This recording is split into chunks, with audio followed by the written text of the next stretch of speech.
ये बहनों की योजनाओं को मध्य प्रदेश सरकार ने चालू किया था, जोरदार ताली बजाओ। लाडली बहना ये कहते हैं, और हमने जो चुनाव के पहले कहा था उसको करके दिखाया। आपके यहाँ भी 21 रुपया बहने आपको मिलेगा, दुनिया की कोई ताकत नहीं रोक सकेगी ये जो आपके यहाँ योजना घोषित हुई है। क्या गोगो दीदी 2100 रुपया महीना, और 2100 पे नहीं रुकेगी।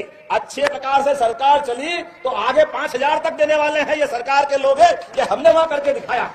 हमारे यहाँ पर कारखानों के अंदर अगर रेडीमेड गारमेंट्स का कारखाना खुला है तो हमने लाडली बहनों को वहां लाडली बहना कहते हैं, अपनी बहनों के लिए 1250 के बजाय 15,000 रुपए महीने का काम दिया, उसमें 5,000 रुपया महीना सरकार में लगाई, वो 10 साल तक देगी, ये लगातार घोषणा हमने की। और इतना ही नहीं, किसानों के लिए भी, जवानों के लिए भी, हर वर्ग के लिए सरकार के माध्यम से विकास के दरवाजे खोले। तो मैं आज आप सबके भरोसे से कह सकता हूं, ये दिवाली मनी है और हम नहीं जानते दोबारा ये बेईमानी का रावण खड़ा हो तो बोलो सब तैयार हो गए। अकेले जम्मू कश्मीर में 40,000 हत्याएं अगर हुई है, उसका पाप किसके माथे है? तो वो कांग्रेस के माथे है। हम सबके सामने ये रिकॉर्ड है। बाबा अमरनाथ, शंकराचार्य गुफा, अरे कश्मीर श्रृंग ऋषि की बड़ी पवित्र भूमि थी, लेकिन कांग्रेस के कुकर्मों के कारण से जो कश्मीर में हालत हुई है वो कल झारखंड में होगी। ये झारखंड राज्य के लिए तो याद करो स्वर्गीय भारत रत्न अटल बिहारी वाजपेयी को। बोलिए अटल बिहारी वाजपेयी की। आप अंदाज लगा लो, हम रोज जयकारा लगाए तो भी कम है। झारखंड जैसे राज्य के लिए हमारी भारतीय जनता पार्टी की पार्टी ने तय किया कि ये राज्य अलग बनना चाहिए। बिहार के साथ जुड़ करके इस राज्य के लोगों की उन्नति नहीं हो रही, क्या नहीं है?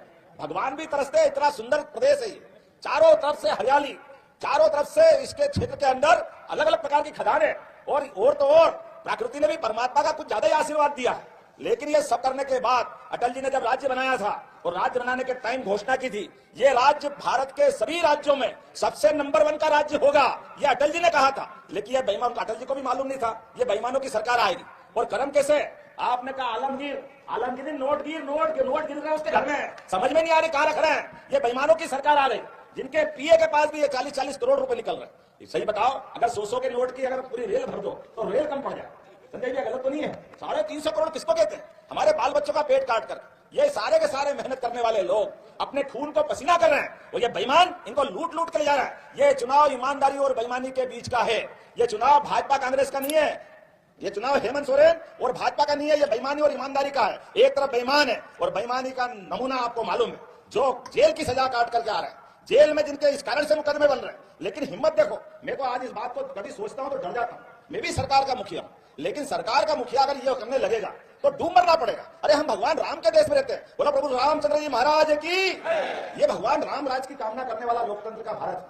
हमारे संविधान के चित्रों में भी अंदर राम राज्य का सपना लिखा है, और हमारा अपना देव पुरुष, हमारे सारा सनातन संस्कृति, हमारे सभी देवताओं ने सदैव अन्यायों से संघर्ष किया, इसलिए हमारे देवी देवताओं ने भी हमको सिखाया। अभी मैं तो आपके बीच बताना चाहूंगा संजय भैया, हमारे यहाँ तो अभी मैं 2 दिन पहले ये भारतीय जनता पार्टी की सरकार बनी थी हमारी 2023 में, और सरकार ने तय किया कि जन्माष्टमी भी धूमधाम से मनना चाहिए, और धूमधाम से सभी सांसद विधायक ने जन्माष्टमी बनाई, और जन्माष्टमी बनाई तो गोवर्धन पूजा भी अच्छे से होना चाहिए। होना चाहिए कि नहीं होना चाहिए?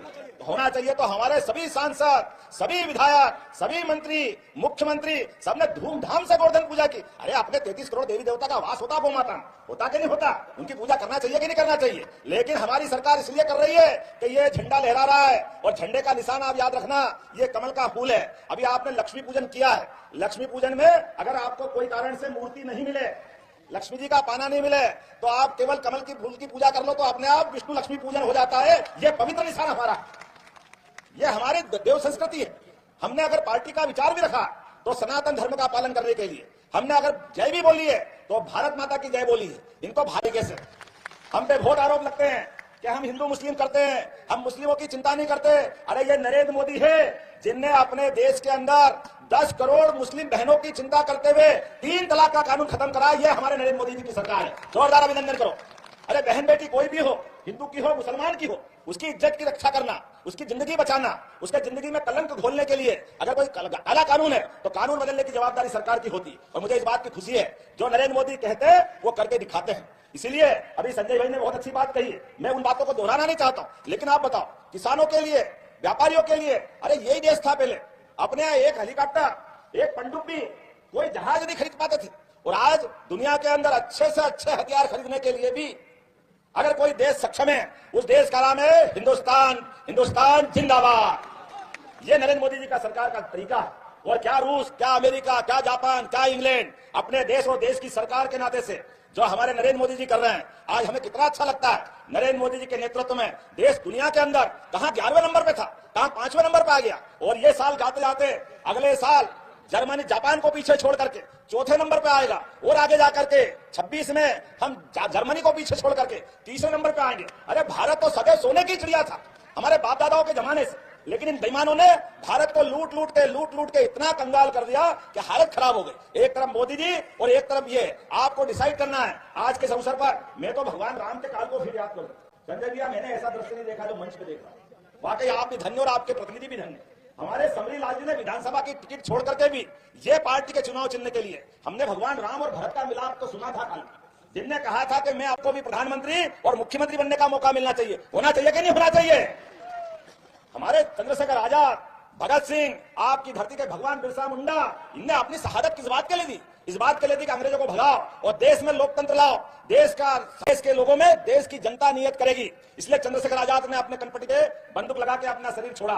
भगत सिंह हंसते हंसते फांसी के फंदे पे चढ़ गए, लेकिन इन लोगों ने ना उस समय उनकी इज्जत की, ना आज इज्जत कर रहे हैं। मैं जवाबदारी के साथ कहना चाह रहा हूं, जिस प्रकार से खिलाड़ी का रिकॉर्ड है, मैं बाबा महाकाल की नगरी से आता हूं और मध्य प्रदेश से आपको निमंत्रण दे रहा हूं। बाबा महाकाल अर्थात काल की नगरी अर्थात समय की नगरी। वो समय बदल रहा है। आने वाले समय में कल घोषणा पत्र जारी हुआ है। हमने ये बहनों की योजनाओं को मध्य प्रदेश सरकार ने चालू किया था। जोरदार ताली बजाऊंगा। लाडली बहना जो कहते हैं, और हमने जो चुनाव के पहले कहा था उसको करके दिखाया। आपके यहाँ भी 21 रुपया बहने आपको मिलेगा। दुनिया की कोई ताकत नहीं रोक सकेगी ये जो आपके यहाँ योजना घोषित हुई है। क्या गोगो दीदी 2100 रुपया महीना, और 2100 पे नहीं रुकेगी। अच्छे प्रकार से सरकार चली तो आगे 5000 तक देने वाले हैं ये सरकार के लोग हैं। ये हमने वहां करके दिखाया।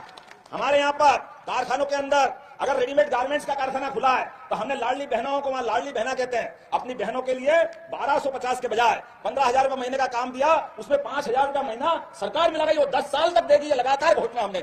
और इतना ही नहीं, किसानों के लिए भी, जवानों के लिए भी, हर वर्ग के लिए सरकार